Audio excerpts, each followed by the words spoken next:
Hey everyone and welcome to top scholars. बच्चों, अगर आप एक जेई एस्पिरेंट हो तो आपके लिए ये वीडियो काफी काम का है, क्योंकि इसका जो फॉर्म फिलिंग डेट है वो जून में आपके काम आएगा। बेसिकली आज हम बात करने वाले हैं जॉइंट सीट एलोकेशन अथॉरिटी, जिसको हम जोसा भी बोलते हैं।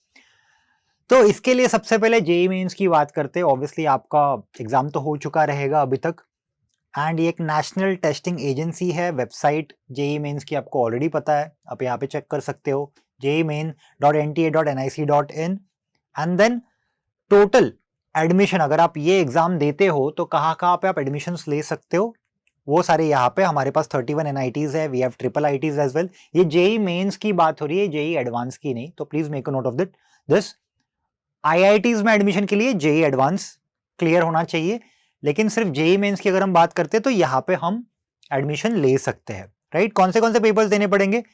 बीटेक और आर्किटेक्चर की बात करते हैं। पेपर 1 होता है बीटेक के लिए, पेपर 2 होता है बैचलर ऑफ आर्किटेक्चर के लिए, ये आपको ऑलरेडी पता है। एंड टोटल सीट्स कितनी होती है? 15,932। ये डेटा पुल आउट किया है प्रीवियस ईयर से। ऑब्वियसली अप्लाई कैसे करते हैं? ऑनलाइन अप्लाई करते हैं। This is also something that you already know. And then we have this exam in 302 Indian cities entirely in India, and बाहर के देश में भी 23 सिटीज आउटसाइड इंडिया। बात हम इसके बारे में ही करेंगे आज के वीडियो में ज्यादा करके। कौन से लैंग्वेजेस में होते हैं? 13 लैंग्वेजेस में होता है ये एग्जाम, एज यू नो। कब होता है? 1 जनवरी में होता है और एक सेकेंड अटेम्प्ट अप्रैल में होता है। कितनी बार आप दे सकते हो इस एग्जाम को? आप टोटल दे सकते हो 4 attempts, right? That is 2 per annum, मतलब 2 attempts every year for the next 3 consecutive years. मतलब हो सकता है कि आपने 2 अटेम्प्ट्स ये ईयर में दे दिया, आपको उतना कॉन्फिडेंट फील नहीं हो रहा है, आपने गैप ले लिया, अगले साल फिर से आपने 2 अटेम्प्ट्स कर दिए, तो टोटल 4 अटेम्प्ट्स होते हैं। ड्यूरेशन होता है 3 इयर्स का। 3 इयर्स के स्पैन में आप 4 बार इस एग्जाम को दे सकते हो। So again this is something which is very known to you. And total application, ये भी डेटा पुल किया है प्रीवियस ईयर से। 11 लाख बच्चों ने करीब ये एग्जाम को अटेम्प्ट किया है प्रीवियस ईयर। ओके, अब बात करते हैं स्टेट्स। कौन से स्टेट्स में होता है बीटेक के लिए एडमिशन अगर आपको लेना है तो। So these are all the states.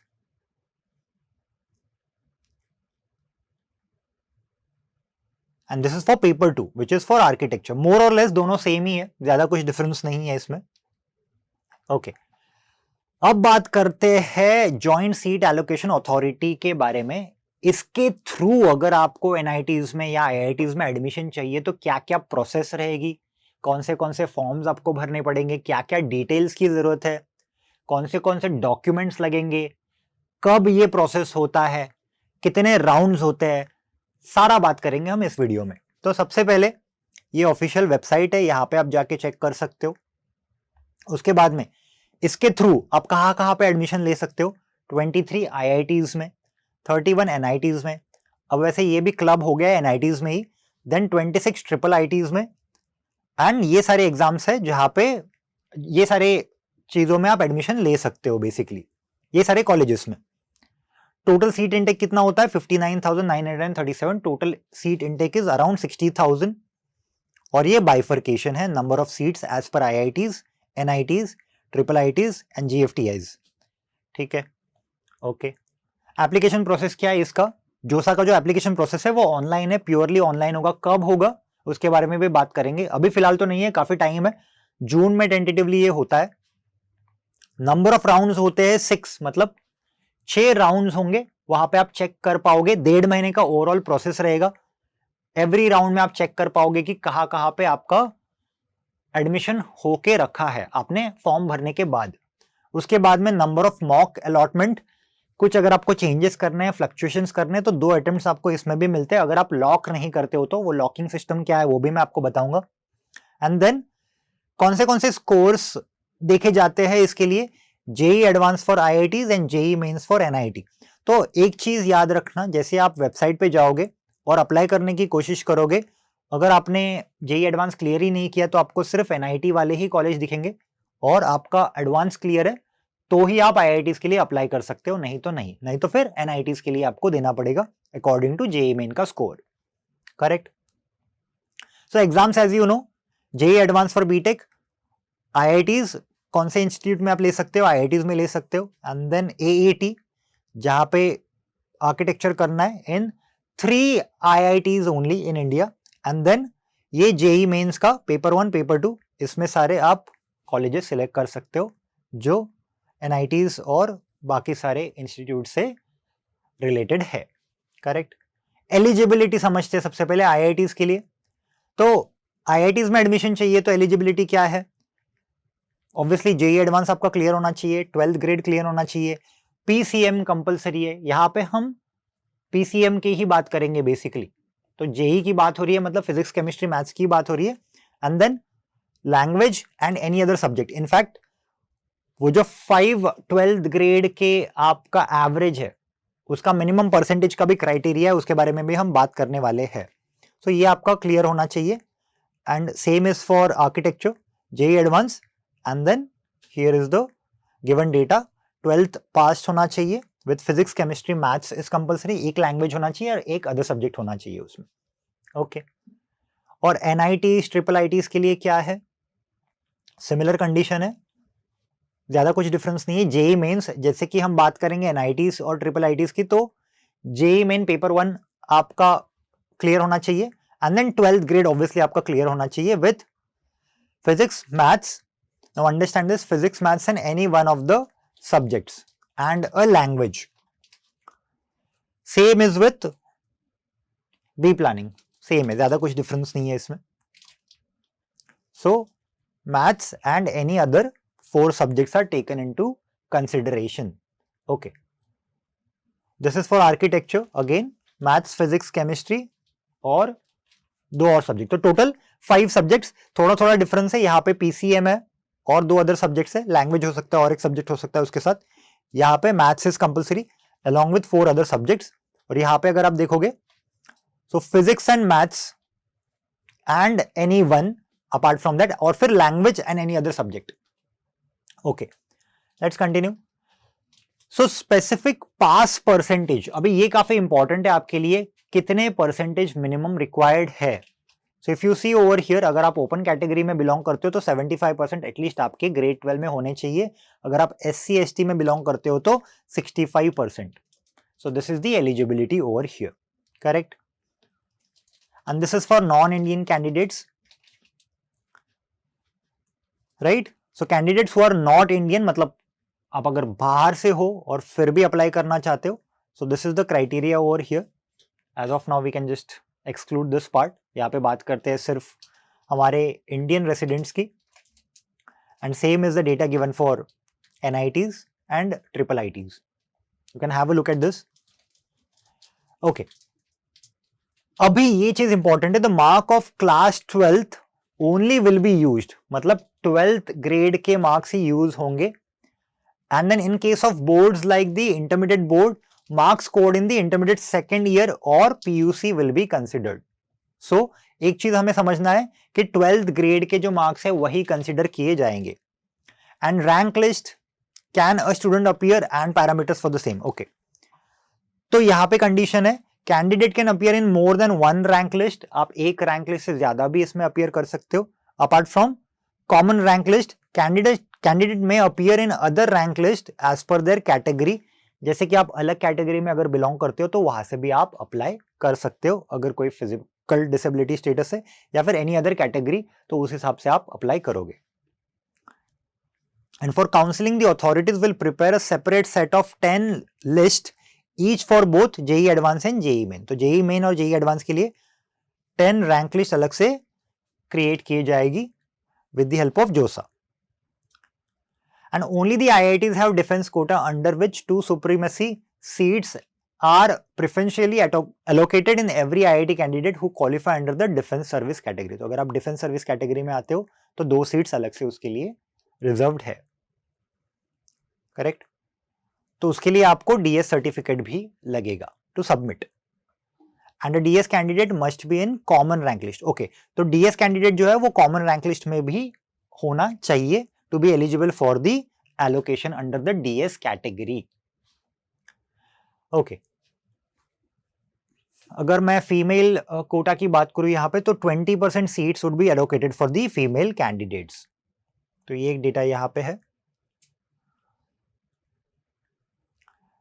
Okay, अभी इसका प्रोसेस समझते हैं, पूरा एंटायर प्रोसेस क्या है। तो सबसे पहले बात करते हैं रजिस्ट्रेशन। रजिस्ट्रेशन कहाँ पे करना है? रजिस्ट्रेशन ऑनलाइन होगा, राइट? जैसे कि वेबसाइट मैंने स्टार्टिंग में आपको बताई थी, वहां से आपको रजिस्टर करना है। This is only a one time and mandatory step. तो ये वन टाइम स्टेप है, मैंडेटरी स्टेप है। आप कैसे लॉगिन करते हो? अपना रोल नंबर और पासवर्ड डाल के लॉगिन करते हो, आपका सारा डेटा वहां पे पुल हो जाता है वेबसाइट पे।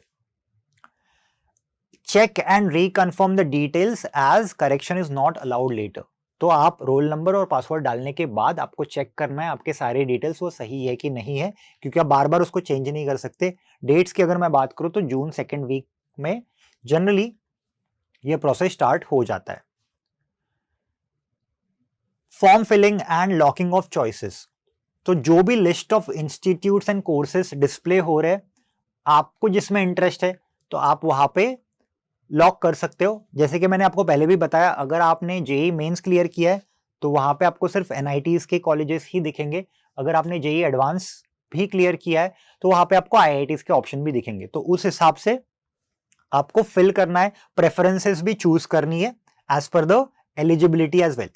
सो सेम चीज लिखा है यहाँ पे, JEE Mains qualified candidates can choose from NITs, triple ITs and so on. Advance के लिए IITs, and choices must be locked after the input. Correct. Dates as I said 10th June से लेकर 18 जून के बीच में ये होगा। टेंटेटिव डेट है, ये एग्जैक्ट डेट नहीं है वैसे। जनरली ये जेई एडवांस के रिजल्ट के बाद ही चालू हो जाता है। ओके, सो सीट अलॉटमेंट की बात करते हैं। 2 मॉक अलॉटमेंट होंगे। They will be release to help students understand the process. So this is kind of undergoing training, जहां पे 2 मॉक अलॉटमेंट भी बताए जाएंगे कि कैसे आपको इस चीज को करना है। The actual allotment round will be released through the login as per schedule. तो शेड्यूल के हिसाब से वो आप अप्लाई कर सकते हो बाद में। And that is around 20 June to 26 July. तो जैसे कि मैंने आपको बताया, ऑलमोस्ट 1.5 महीने का प्रोसेस ओवरऑल होता है। Acceptance of seat.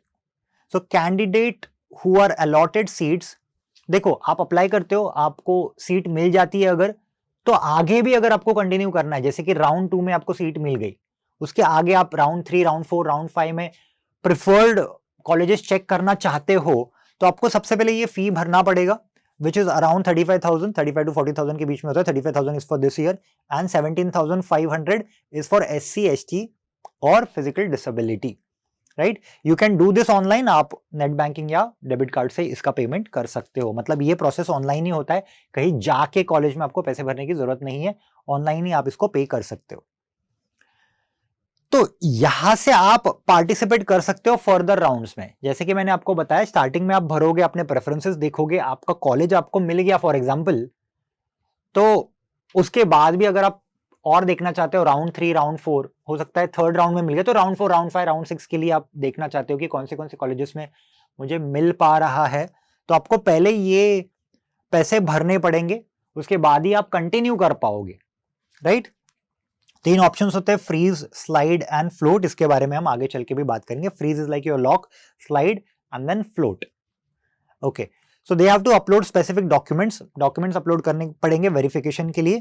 And the fees inclusive of the JoSAA processing charges of 5,000। मतलब ये 35,000 में इनके चार्जेस 5,000 रुपीज ऑलरेडी उसमें इंक्लूडेड है, अलग से आपको भरने की जरूरत नहीं है। डॉक्यूमेंट वेरिफिकेशन होगा, right, and then seat acceptance letter आपको मिलेगा, वो सब आपको अपलोड करना पड़ेगा basically. And candidate must regularly check and answer any queries raised by the authorities to avoid the rejection of allotment. तो आपको रेगुलर चेकअप करना है, ऐसा नहीं है कि फॉर्म भर के छोड़ दिया, you to keep on checking the updates as well. And after the verification is complete, they can download their provisional offer and seat acceptance letter. तो आप अपना seat acceptance letter डाउनलोड कर सकते हो, जो भी कॉलेज का आपको वहां पे लगा है। Okay, corrections in the details in the registration की बात करते, ये काफी इंपॉर्टेंट है, प्लीज मेक अ नोट। इसमें आप चेंजेस नहीं कर सकते। So candidates will not be allowed to change their personal details. तो जाके वहां पे पर्सनल डिटेल्स वगैरह, तो स्टार्टिंग में ही आपको चेक करना है सही से आपकी डिटेल्स पुल आउट हुई है कि नहीं हुई है, राइट। हाउएवर कुछ चीजें जो वो चेंज कर सकते हैं, जैसे कि state code of eligibility, nationality, place of passing 12th grade and gender. हालांकि ये जरूरत नहीं पड़ेगी आपको करने की, अगर आपका सारा चीजें पहले से ही क्लियर है तो इसमें इनपुट में कोई प्रॉब्लम आएगा ही नहीं. Okay, change my options in the option entry form. So this is allowed during the registration period only. After the registration closes, no changes will be allowed. So the following options are available. कौन से options? Arrange filled choices. Option to arrange choices as per preference. तो preference के हिसाब से आप arrange कर सकते हो. अगर मैं महाराष्ट्र से बिलोंग करता हूँ, मुझे यहाँ के कॉलेजेस को प्रेफरेंस पहले देना है, तो मैं उस हिसाब से ऑल्टर कर सकता हूँ. Those changes are allowed. Interchange, so option to interchange the order, मतलब सेम चीज, प्रेफरेंस के हिसाब से आप इंटरचेंज कर सकते हो. एंड रीअरेंज भी उसको कर सकते हो, right? Okay, and then you can save the choices. You can also delete the choices. अगर कोई चीज पहले आपको लगी थी कि ये मुझे इसमें इंटरेस्ट है या फिर ये कॉलेज में इंटरेस्ट है, वो अभी नहीं चाहिए, तो आप उसको चेंज कर सकते हो, ऑल्टर कर सकते हो, लेकिन आपको लॉक नहीं करना है पहले से ही, नहीं तो आप चेंज नहीं कर पाओगे. Okay, so it is mandatory to lock choices before the final date. तो फाइनल डेट के पहले आपको लॉक करना है, लेकिन उसके पहले आप लॉक नहीं करोगे तो भी चलेगा. So print out of the confirmed choices has to be taken out by the candidates. Okay, अगर दो और ज्यादा स्टूडेंट्स का सेम रैंक है तो क्या कंडीशन है? So choice filling process of JEE Advance will open after the declaration on the AAT result. Editing of choices will be allowed after the mock allotment. तो मॉक अलॉटमेंट के बाद आप edit उसको कर सकते. Editing of choices will be allowed for mock allotment, thereafter it is not allowed, obviously उसके बाद में अलाउड नहीं है. Now let us talk about the choice filling for AIT candidate. ज्यादा डिफरेंस नहीं है. So candidates with the same rank will be given equal preference. अगर दो बच्चों का रैंक सेम है तो उनको इक्वल प्रेफरेंस दिया जाएगा. And in case seats are unavailable, then seats will be created to accommodate them. मतलब दोनों का रैंक अगर सेम है, एक बच्चे को एडमिशन मिल रही है, दूसरे को नहीं मिल रही है, सीट नहीं है, तो ऐसा नहीं होगा, सीट क्रिएट की जाएगी to give them equal weightage. There will be 2 rounds of mock seat allocation. As I said before also, 2 chances होंगे for mock seat allocation. The mock seat allocation helps to get an idea about the seats allocated as per the choices filled. यहाँ पे आपको एक tentative idea लग जाता है कि कौन से कॉलेजेस में आपका होने का चांसेस है. And all the candidates are advised to use the mock allotments, right? Okay. Sequence देखते हैं. First is your CRL, that is common rank list. उसके बाद में आएगा economically weaker section. So this is the sequence for the seat allotment. पहला preference किसको दिया जाएगा? कॉमन रैंक लिस्ट में जो आता है उनको, then economically weaker section, then general section, then OBC, NCL and other backward classes, then PWD which is person with benchmark disability और disabilities, multiple disabilities, and then SC, that is scheduled caste. Finally scheduled tribe and then all India. Okay, so एक बार देख लेते हैं पूरा for IITs. So category, then category tag and then sequence for allocation. So this is the sequence given here. यहाँ पे category है, सिर्फ एक बार scroll करके देख लो आप. For general category, so open. For general category with disability, the sequence for allocation is open first and then PWD. This is for general PWD, that is open PWD directly, and then this is general economically weaker section. First open, then general economically weaker section. So this is the category and the sequence for allocation. You can have a look over here. So this is the sequence.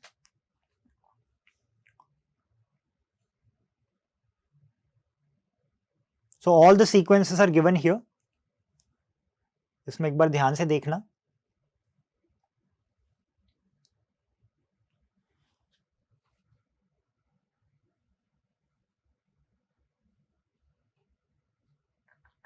Okay,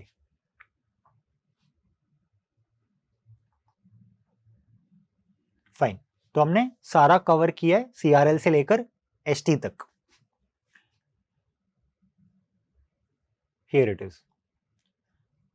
अभी बात करते हैं इसके बाद में, will talk about the seat allotment sequence for NIT. वो जो था वो आईआईटी के लिए था, अभी देखेंगे एनआईटी के लिए क्या सीक्वेंस है. प्रोसीजर रिमेन्स द सेम ही है, कुछ डिफरेंस नहीं है. This is for all India seats only, by the way. तो अगर जनरल कैटेगरी फिजिकल डिसेबिलिटी है, then open for all India and then open for PWD. So this is again the list. There's nothing much in this. Have a look.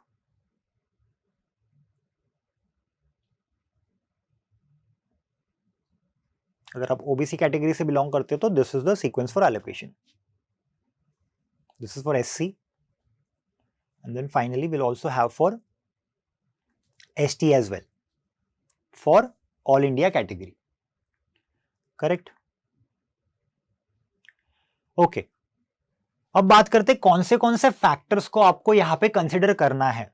First is the category को consider करना है. उसके बाद में rank, that is rank पर rank list basically, then choice filling and then the availability of the seat. So this is how it will go. After that, any other business rules if applicable there. So after seat allocation, देखो अभी अगर आपको seat allocate हो चुका है तो क्या होगा उसके बाद. So candidate must pay the fees and upload the specified documents for verification. That is, candidate must check their allotment. अगर आपको सीट allot हो चुकी है तो आपको फीस भरनी है और डॉक्यूमेंट्स को अपलोड करना है. They must also indicate their preferences. प्रेफरेंस आपको इंडिकेट करना है फ्रीज यानी लॉक, फ्लोट और then slide, where you want to check for some more options later. The understanding is that all documents will be verified in person at the institute after the admission. At the institute मतलब आपके पास offline copy भी होनी चाहिए. At the end of the last round, candidates allocated seats under the NIT plus system are required to pay the partial admission fee. Okay. तो allocate होने के बाद आपको एक पार्शियल एडमिशन फी जो भी होगी कॉलेज की वो पे करनी पड़ेगी. Again two candidates with having same ranks, उस केस में if two or more candidates have the same rank they will be given equal preferences. इसके बारे में हमने पहले भी बात किया था. तो दोनों को एडमिशन मिलेगा वहां पे क्योंकि एक सीट अकोमोडेट हो जाएगी. अभी क्या होगा अगर seat allotted to me is not as per my choice, मतलब मुझे सीट तो मिल गई बट वो मेरा प्रेफरेंस था ही नहीं, तो उस केस में it is mandatory to take the seat allotted and pay the fees, else candidate will no longer be allowed to participate in the further round. जैसे कि मैंने आपको बताया कि आपको राउंड 1 में ही कोई कॉलेज लग गया और आप राउंड 6 तक, क्योंकि टोटल 6 राउंड्स होते हैं, तो 6 राउंड्स तक अगर आप रुकना चाहते हो और आगे देखना चाहते हो तो आपको फीस भरनी पड़ेगी, जो स्टार्टिंग में हमने देखा था 35,000 रुपीज, और आगे चल के अगर आप कुछ भी नहीं वहां से एडमिशन लेते हो तो वो 35,000 रुपीज आपको रिफंड हो जाएंगे. So freeze option, the candidate accepts the allocated seat और allotted seat and does not wish to participate in any further. मतलब आपने फ्रीज कर दिया, फ्रीज का मतलब ही लॉक है, आपने लॉक कर दिया उसको, तो आप आगे और देखना ही नहीं चाहते हो राउंड्स, मैं उसी कॉलेज में एडमिशन लूंगा. That is what it is trying to say. Floating का मतलब क्या है, the candidate accepts the allocated seat but indicates a preference to accept an upgraded seat as per higher choices in the subsequent round. तो majority बच्चे starting के rounds में यही करते हैं. ऑब्वियसली हमें एक उम्मीद होती है ना कि आगे चल के मुझे और अच्छा कोई कॉलेज मिलेगा, तो इनिशियली फ्रीज करना भी लॉजिक नहीं बनाता जब तक आपको प्रेफर्ड कॉलेज नहीं मिलता. अगर नहीं मिलता है तो रुक सकते हो, उसके लिए फ्लोट करना है. तो फ्रीज किया मतलब लॉक हो गया, right? And the candidate accepts the allocated seat but indicates a preference for a seat in another program at the same institute. अगर आप प्रोग्राम ही चेंज करना चाहते हो तो उस केस में आप स्लाइड करोगे, sliding, changing it completely, right? तो इसमें क्लैरिटी होनी चाहिए आपको स्टार्टिंग में कौन से प्रोग्राम में आप जाना चाहते हो. That is more like a vision कि यहाँ पे स्टिक करना है, मतलब मुझे मेरा ब्रांच फिक्स करना है, पहले से मुझे पता है कंप्यूटर साइंस में जाना है तो वहीं पे जाना है, मुझे चेंज नहीं करना है, right? So that is your sliding. So slide and float options will be available to the candidates who are not offered. Correct? अगर आपको ऑफर ही नहीं हुआ है फर्स्ट चॉइस में तो आप स्लाइड और फ्लोट ऑप्शन सिलेक्ट कर सकते हो. लास्ट राउंड में ये ऑप्शंस अवेलेबल नहीं होंगे क्योंकि वो लास्ट राउंड है, तो कैसे ऑप्शन में अवेलेबल होगा, आगे चल के कोई राउंड ही नहीं है तो. And candidate can change from float to slide और freeze and slide to freeze during all rounds except the last round. Same चीज, 5 rounds तक आप ये चीज स्विचिंग कर सकते हो, लास्ट राउंड में आप ये नहीं कर सकते. रिपोर्टिंग सेंटर, रिपोर्टिंग तो पूरा ऑनलाइन ही है, आपको कहीं पे जाना नहीं है, तो ये सारे फॉर्मेलिटीज आपके ऑनलाइन ही हो जाएंगे। डॉक्यूमेंट्स कौन से जरूरत है, कौन से डॉक्यूमेंट्स की जरूरत पड़ेगी उसके बारे में भी बात करते हैं। So class 10th marksheet and certificate, फिर आधार कार्ड, देन क्लास 12th का मार्कशीट, अगर आपके पास हार्ड कॉपी नहीं है तो भी आप डाउनलोड कर सकते हो, कोई प्रॉब्लम नहीं है, and certificate for the qualifying examination, and then category certificate, आप कौन से कैटेगरी में बिलोंग करते हो ये भी मैटर करेगा, ये भी आपके पास होना चाहिए, simple. And then original certificate, अगर आप पीडब्ल्यूडी के कैटेगरी में बिलोंग करते हो, अगर आपको कोई फिजिकल डिसेबिलिटी है तो उसके भी सर्टिफिकेट्स आपके पास होने चाहिए, राइट। अब क्रॉस्ड ब्लैंक चेक की भी जरूरत पड़ेगी, इसका रीजन ये है कि कल को आपने फीस भर लिया और विड्रॉ कर लिया तो वो आपके बैंक अकाउंट में वापस तो पैसे उनको डालने पड़ेंगे। For that you have to give this cross check as well, and then medical certificate as per the format अगर वो मांगते हैं तो, passport if applicable, admit card of JEE, this is very important. तो ये सारी चीजों की जरूरत है, मोर और लेस आईआईटीज के लिए भी सेम ही है, कुछ ज्यादा डिफरेंस नहीं है, ये सारी चीजें आपको लगेगी। 10th 12th, राइट, कैटेगरी सर्टिफिकेट, देन डिसेबिलिटी है तो उसका certificate, same bank check, crossed one, medical certificate, and then OCI PIO card, passport अगर जरूरत है तो, right. Okay, please make a note that the seat is not confirmed until verification is complete. Obviously seat तब तक confirm नहीं होगी जब तक आपका वेरिफिकेशन कंप्लीट नहीं होगा और फी पेमेंट नहीं होगा तब तक। Also the candidates will not और no longer be able to participate in the JoSAA for current sessions if they fail to respond and do not pay as per specified. Quite obviously बात है, अगर आप पे नहीं करते हो तो आप क्वालिफाई नहीं होंगे वहां से एडमिशन कराने के लिए। विड्रॉल, अगर आपको पूरा विड्रॉ ही करना है तो उसमें दो ऑप्शन है, पूरा एग्जिट कर सकते हो या फिर विड्रॉ कर सकते हो। So when the seats acceptance is not paid, अगर आपने फीस को नहीं भरा है तो विड्रॉ हो जाओगे आप वहां से। Withdrawal after the payment of the seat acceptance fee, in this case the following steps must be taken. अगर आप खुद से विड्रॉ करना चाहते हो तो क्या करना है, आपको लॉग इन करना है, राइट, विड्रॉल फॉर्म भरना है, एक ओटीपी आएगा मोबाइल नंबर पे, वो या फिर ईमेल आईडी जो भी आपका रजिस्टर्ड है वहां पे, उस हिसाब से आपने withdrawal form, this is important, ये भरने के बाद सेंड करना है। एंड विड्रॉवल भी अलाउ होगा after the verification by the reporting officer, right. अगर नहीं होता है तो आपको ये प्रोसेस रिपीट करना है। Also if accepted the fees paid will be refunded after deducting the JoSAA withdrawal processing charges of 7,000 rupees. मतलब 35,000 अगर आपने भरा है तो पूरा 35,000 आपको नहीं मिलेगा, 28,000 मिलेगा अगर आपने विड्रॉ कर लिया तो। उसके बाद withdrawal as per my request, candidates can only withdraw before the verification of the withdrawal form and its acceptance, right? So same thing, form भरना है and then you will get the OTP. Exit option, मतलब पूरा exit ही लेना है। तो candidates who have not been allocated any seat can exit any time between the second to fifth round, मतलब fifth round तक आपके पास चांस है पूरा एग्जिट करने का वहां से, and such candidates will not be considered for the subsequent counselling process. तो नेक्स्ट काउंसलिंग प्रोसेस के लिए आप एलिजिबल नहीं रहोगे अगर आप कंप्लीटली एग्जिट लेते हो तो। सेम प्रोसेस है, एग्जिट फॉर्म भरना है, ओटीपी आएगा, ओटीपी उसमें फिल करना है। ऑल्सो अगर आपने कभी विड्रॉ किया या एग्जिट किया तो आप फर्दर इस वेबसाइट से जाके एडमिशन के लिए अप्लाई नहीं कर सकते, that is what they are trying to say. तो ये एक ही बार आप कर सकते हो, बार बार नहीं कर सकते हो अगर आपने विड्रॉ कर लिया है तो।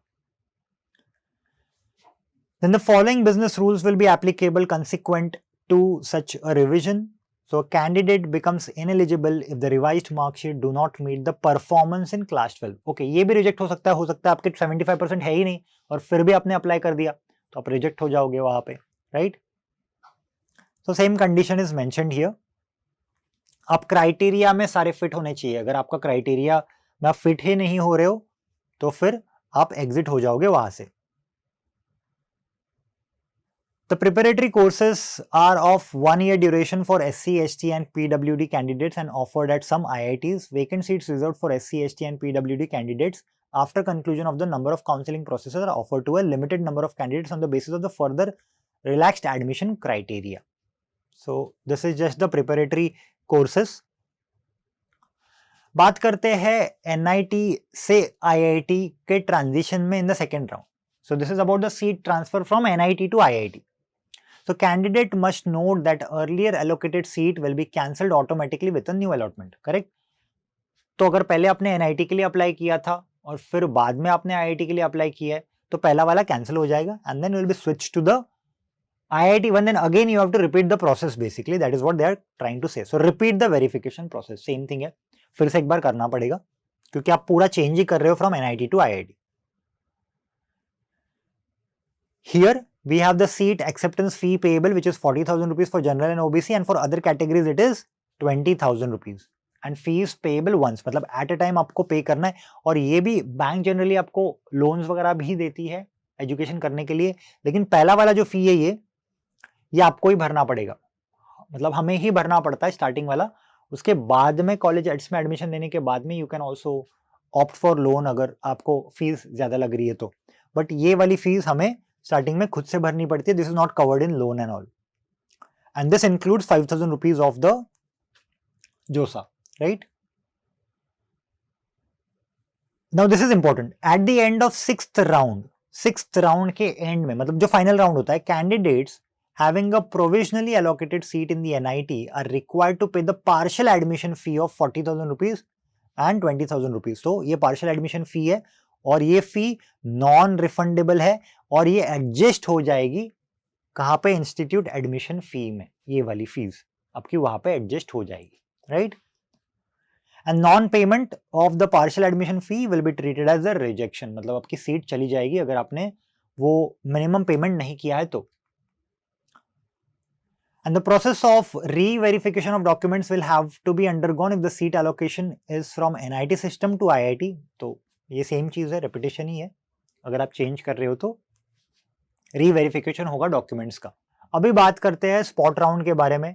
तो स्पॉट राउंड यहाँ पे नहीं होता है, कोई भी स्पॉट राउंड नहीं होगा. All vacant seats after the completion of the counselling process will be open to all JEE qualified candidates through CSABA special round. तो यहाँ पे आपका कोई भी स्पॉट राउंड नहीं होगा, CSAB से ही आपको करना पड़ेगा.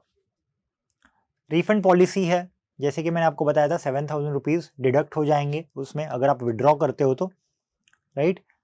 And the fee will be refunded after deducting the processing charges of ₹4,000 अगर सीट कैंसिल हुई है तो. एलिजिबिलिटी क्राइटेरिया मीट नहीं हुआ है और कैंसिल हुई है तो 4,000 रुपीज कट होके आपके पास बचे हुए पैसे आएंगे.